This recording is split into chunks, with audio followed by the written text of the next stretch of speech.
Sunita Tarasundari veg. আমি সুনিতা। তোমাদের যখনই মন পছন্দ বা নতুন খাবার খেতে ইচ্ছা করবে, ইউটিউবে গিয়ে লিখবে সুনিতা তারাসুন্দরী ভেজ আর সাবস্ক্রাইব করবে আমার চ্যানেল। আমার সমস্ত রান্নার আপডেট পেতে বেল নোটিফিকেশানটা অন করে রাখবে। আর বন্ধুরা, আজকে আমি সহজ পদ্ধতিতে বানিয়ে ফেললাম নারকেল ভাজা রেসিপি। আর এই দেখো কত সুন্দর হয়েছে নারকেল ভাজাটা। আর দুটো নারকেল নিলাম, এই নারকেল দুটো ভেঙে নেব। আর ভেঙে নিয়েছি, ভেঙে এটা আমি কুড়তে থাকবো। এই নারকেলটা কিন্তু খুব নরম, আর দেখো খোলটা কত মোটা হয়েছে। আর নরম নারকেলটা খেতে ভালো হয়, আর এটা কিন্তু কোড়াও খুব সুবিধে, খুব তাড়াতাড়ি কোড়া হয়ে যাবে। তো আমি এটা কুড়ে নিচ্ছি। আর কুড়ে নিয়ে কি করব বন্ধুরা, তোমরা প্রথম থেকে শেষ পর্যন্ত ভিডিওটা দেখতে থাকো, তাহলে বুঝতে পারবে। দেখো নরম বলে আমার নারকেলটা কিন্তু খুব তাড়াতাড়ি কোড়া হয়ে গেছে। নারকেল দিয়ে অনেক কিছুই করা যায়। নারকেল নাড়ু, নারকেল পিঠে, সিমুই, পাটিসাপটা, বিভিন্ন ধরনের জিনিস করা যায়। নারকেলের প্রচুর রকম আইটেম করা যায়। তো এবারে আমি নারকেলটাকে ভেজে নেব।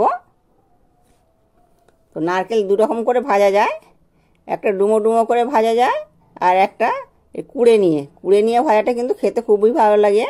তো এটা ছোট বড় সকলেরই খুব প্রিয়। আর ডুমো ডুমো করে কাটলে বয়স্কদের খেতে একটু অসুবিধা হয়ে যাবে। আর দুটোই কিন্তু মিষ্টি দিয়েই ভাজতে হয়। আর এখানে আমি একটা তেজপাতা, দুটো এলাচ দিয়ে দিলাম। তেজপাতাটা একটু গরম হয়ে গেলে, একটু অল্প একটু ভাজা ভাজা হয়ে যাবে, তখন আমি এই নারকেল ছাইটা দিয়ে দেব।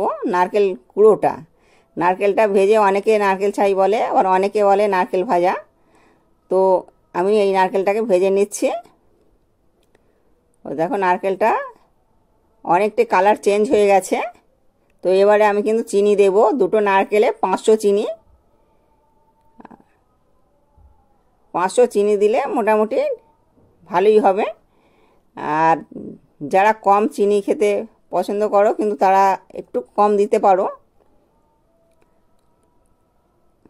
আর একটু কম দিলেও খারাপ লাগবে না। এবারে আমি এটা নাড়াচাড়া করে নেব। নাড়তে নাড়তে চিনিটা কিন্তু সব গলে যাবে। আর চিনিটা গলে গেলে তখন কিন্তু নারকেলটা অন্যরকম হয়ে যাবে। এই দেখো কত সুন্দর কালারটা হয়ে গেছে।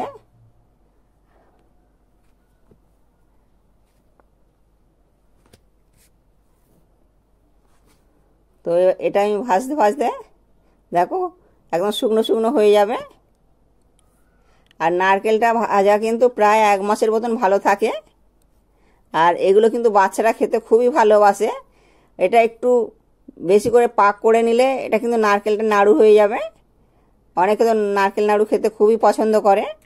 তো ঘরে যদি নারকেল থেকে থাকে, বা বাজারে তো প্রচুর নারকেল পাওয়া যায়, তো নারকেল নিয়ে নারকেল নাড়ুও করা যায়। আর আমি এটা নারকেলটা ভেজে নিয়েছি। আমার এই সহজ রেসিপিগুলো দেখে যদি ভালো লাগে, তাহলে প্লিজ আমার চ্যানেলে সাবস্ক্রাইব করবে, বেশি বেশি করে শেয়ার করবে।